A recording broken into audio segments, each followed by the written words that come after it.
बिस्मिल्लाहिर्रहमानिर्रहीम रब्बि इश्रह ली सदरी व यस्सिर ली अमरी वाहलुल उक़दतम मिन लिसानी यफ़क़हू क़ौली। अस्सलाम वालेकुम व रहमतुल्लाहि व बरकातुहू। उम्मीद करता हूँ कि आप लोग खैरियत से होंगे, खुश होंगे, महफूज होंगे। अल्लाह पाक आपको सलामत रखे, अल्लाह पाक आपको कामयाबी कामरानी से नवाजे। चलते हैं आज के लेक्चर की तरफ। लेक्चर हमारे पास चैप्टर नंबर 2 स्टार्टअप हो चुका है। फोर्स एंड मोशन का चैप्टर 1 अल्हम्दुलिल्लाह कंप्लीट हो गया और उसकी एक्सरसाइज कुछ दिनों में अपलोड हो जाएगी इंशाल्लाह। तब तक चैप्टर 2 को हम देखते हैं। चैप्टर 2 में हमारे पास जनरली तौर पे टॉपिक क्या है, नाम है फोर्स एंड मोशन का। तो जनरली तौर पे फोर्स एंड मोशन अगर देखा जाए तो दोनों एक दूसरे के साथ लिंक्ड हैं डायरेक्टली तौर पे। कैसे? हमने ये पढ़ा हुआ है 9th क्लास के अंदर भी कि सर फोर्स ही किसी बॉडी की मूवमेंट की जिम्मेदार रिस्पॉन्सिबल है। काइनेमेटिक्स डायनामिक्स दो ऐसे चैप्टर्स है जिनको मूवमेंट ऑफ बॉडी के ऊपर डिस्कस किया गया और मूवमेंट ऑफ बॉडी के साथ साथ उसकी काजेस भी डिस्कस किए गए। तो जब मूवमेंट डिस्कस की गई और काज डिस्कस किया गया तो ये सामने आता है कि अगर किसी बॉडी की मूवमेंट हो रही है तो वो भी फोर्स की वजह से, और अगर किसी बॉडी की मूवमेंट रुक रही है तो वो भी फोर्स की वजह से है। तो फोर्स एंड मोशन इस चैप्टर का कॉन्सेप्ट है जनरली तौर पे, जिसमें हम पहले सबसे पहले जो चीज डिस्कस करना चाहेंगे या करने जा रहे हैं वो डिस्कस करना चाह रहे हैं हम स्केलर्स एंड वेक्टर्स के टॉपिक को। अब स्केलर्स और वेक्टर्स जनरली तौर पे हमारे पास किसी भी फिजिकल क्वांटिटी, बेस क्वांटिटी या ड्राइव क्वांटिटी, उसकी डायरेक्शन मैग्नीट्यूड की आइडेंटिफिकेशन के साथ लिंक करती है।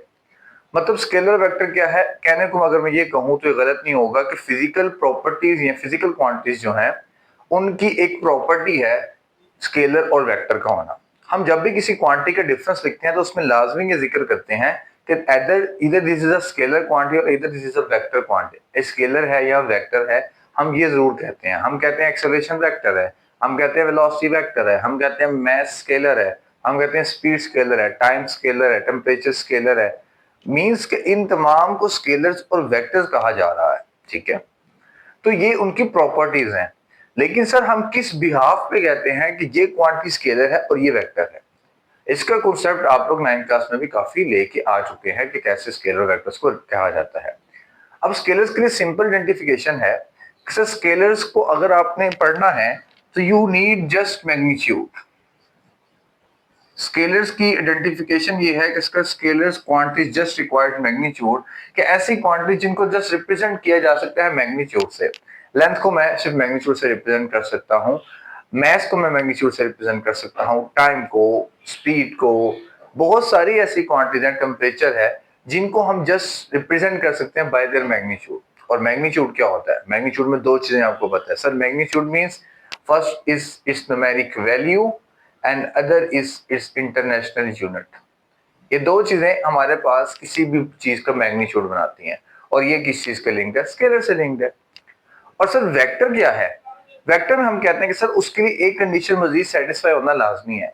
अगर एक ऐसी क्वांटिटी जिसको डायरेक्शन के बगैर रिप्रेजेंट नहीं किया जा सकता, जिसके लिए मैग्नीट्यूड इनफ नहीं है, मैं ये कहता हूं कि फोर्स एक वेक्टर क्वांटिटी है।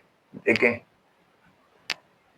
फोर्स एक वेक्टर क्वांटिटी है। हम किस बिहाफ पे कह रहे हैं? क्योंकि सर जब फोर्स अप्लाई की जाती है किसी बॉडी में तो उस पर डायरेक्शन आइडेंटिफाई होती है सर। देखें फॉर एग्जांपल मेरे पास ये कोई भी ब्लॉक है, ब्लॉक छोड़ें, ये कार है, कोई कार है जैसे मैंने फॉर एग्जांपल, इस कार पे अगर कोई फोर्स अप्लाई की जा रही है, पीछे से पुश किया जा रहा है इसको, तो ये देखिए ये तमाम जो चीजें हैं, ये एरो हेड है, ये एक्चुअली तौर पे क्या शो कर रहा है कि सर डायरेक्शन है। तो फोर्स एक डायरेक्शन है सर। फोर्स एक वेक्टर क्वांटिटी है। एक्सेलरेशन क्या है सर? एक्सेलरेशन की एक डायरेक्शन होती है। ठीक है, तो हर क्वांटिटी जो डायरेक्शन रखती है मैग्नीट्यूड के साथ साथ, that is known as vector quantity, हमें पता है। तो स्केलर वेक्टर का सिंपल सा ये कांसेप्ट था कि scalar quantities are those that required magnitude and vectors are those that required only just magnitude and direction. तो स्केलर्स और वेक्टर्स की ये पॉइंट तो डिस्कस हो गए। ये पॉइंट हमने पहले भी काफी बार डिस्कस किए और साथ ही साथ हमने ये भी सीखा कि सर वेक्टर्स जो हैं, अब जैसे मैग्नीट्यूड और डायरेक्शन की बात मैंने लिख दी यहाँ पे और यहाँ पे फोर्स की एग्जांपल को रिप्रेजेंट कर लिया, तो सर वेक्टर्स की रिप्रेजेंटेशन अगर देखी जाए, वेक्टर्स बहुत मजीद इसके अंदर जो चीजें हैं वो ये भी है कि वेक्टर्स को किन तरीकों से रिप्रेजेंट किया जा सकता है। वेक्टर्स को रिप्रेजेंट किया जा सकता है फोर्स लिख के, force in the direction of north towards south, towards east, towards west. 200 newton force is applied towards north, 500 newton force is applied towards west. A body has an acceleration of 200 metre per second towards east. ये तमाम चीजें तो एक representation के लिए ठीक है, लेकिन वेक्टर्स अपनी ग्राफिकल रिप्रेजेंटेशन भी रखते हैं। वो ग्राफिकल रिप्रेजेंटेशन क्या है? वो ग्राफिकल रिप्रेजेंटेशन आपके सामने बनी हुई है, एरोहेड। एक्चुअली तौर पे एरोहेड का शो होना एक ग्राफिकल रिप्रेजेंटेशन है। और अगर मजीद आप इस बात को एलेबोरेट करना चाहें तो हम यहाँ पे नाम लिखते हैं आपके इस बुक के एक छोटे से टॉपिक इसी चैप्टर के, ग्राफिकल रिप्रेजेंटेशन ऑफ वेक्टर्स। अब ग्राफिकल रिप्रेजेंटेशन जो है उसमें हम कहते हैं कि sir a straight line with an arrowhead showing graphical representation. और अगर आप इसी एरो को उठा के इस ग्राफिकल पॉइंट में रख देते हैं, ये हमें बताइए एक्स है, ये वाई है, तो ये ग्राफिकल रिप्रेजेंटेशन बन जाती है सर।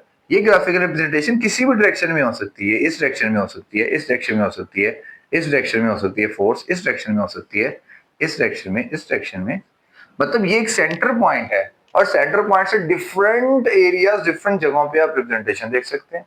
मुझसे को पूछे जी ये एरिया कहाँ पे है, तो according to the located area मैं उसको डायरेक्शन ऐसे स्पेसिफाई करूंगा। मुझे जी एरिया कहाँ पे, मैं उसको ऐसे स्पेसिफाई करूंगा। तो इस ये that is my centre point, pivot point इसको कहते हैं। ये एक्सिस पॉइंट है मेरा, इस एक्सिस पॉइंट से मैं डायरेक्शन स्पेसिफाई कर सकता हूँ अपने 360 डिग्री कहीं पे भी। इसी तरह ग्राफिक रिप्रेजेंटेशन में straight line with arrow head जो है वो एक्चुअली तौर पे शो कर रही होती है कि सर आपकी जो डायरेक्शन है वो क्या है। तो इवेंचुअली हमारे पास ये 2 से 3 पॉइंट्स का जो कॉन्सेप्ट है कि ग्राफिकल रिप्रेजेंटेशन क्या है वेक्टर्स की, वो ये है सर। और हमें ये भी पता है कि हमने फोर्स को ऐड भी ग्राफिकल रिप्रेजेंटेशन वेक्टर से ही किया हुआ है, हेड टू टेल रूल से। ये आपने 9th क्लास में डिस्कस किया हुआ था। तो अभी जो स्केलर वेक्टर्स का छोटा सा कॉन्सेप्ट आपको मैंने समझाया है फोर्स एंड मोशन के चैप्टर का, और ग्राफिकल रिप्रेजेंटेशन समझाई है जस्ट दिया का आपको, ठीक है। ये 3 से 4 पॉइंट्स जस्ट आपको समझने के लिए चैप्टर को स्टार्टअप दिया है। नेक्स्ट जो टॉपिक हमारे पास आ रहा है रिप्रेजेंटेशन ऑफ रेक्टेंगुलर कंपोनेंट्स वाला और एडिशन ऑफ फोर्सेस वाला और परपेंडिकुलर कंपोनेंट्स वाला। इसको नेक्स्ट पॉइंट पे मैं नेक्स्ट चैप्टर में नेक्स्ट लेक्चर में डिस्कस करूंगा इंशाल्लाह आप लोगों के साथ। तब तक के लिए अपना ख्याल रखिएगा। फी अमानिल्लाह। शॉर्ट सा लेक्चर एंजॉय कीजिएगा।